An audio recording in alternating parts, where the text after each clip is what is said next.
तर मित्रांनो, माणूसही मोठा विचित्र प्राणी आहे. सगळं स्वतःच्या स्वार्थासाठीच तो या निसर्गाकडे पाहत असतो. निसर्गाचा ज्यावेळेला तो प्रत्यक्ष नाश करतो त्यावेळेला निसर्ग कसा साथ देईल हो त्याला. आपल्याला पावसाची गरज आहे, परंतु त्या पावसाला अडवण्यासाठी झाडं शिल्लक ठेवले नाहीत, तर येणारे जे पावसाचे जे वारे आहेत ते पुढे सरकणार आहेत.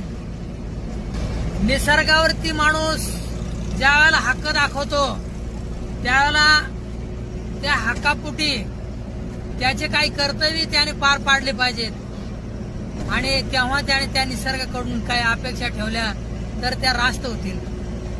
निसर्ग हा आपण कितीही त्याच्यावरती घाव घातले तरी तो हा मानव जोपर्यंत आहे तोपर्यंतच निसर्गाला किंमत आहे. म्हणून तो कधीही मानवावरती अन्याय करत नाही.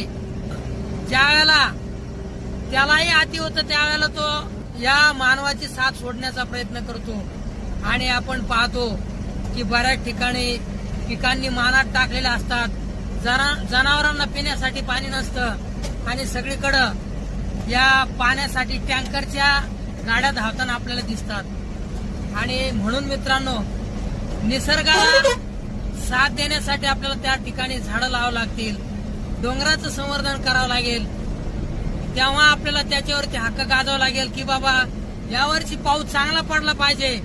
ही ज्या वेळेला आपली अपेक्षा आहे त्यावेळेला आपण निश्चितच त्या निसर्गाला साथ द्यायला हवी.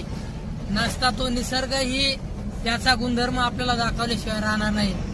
तर चला मित्रांनो, निसर्गाला साथ देऊया आणि आपणही टिकूया.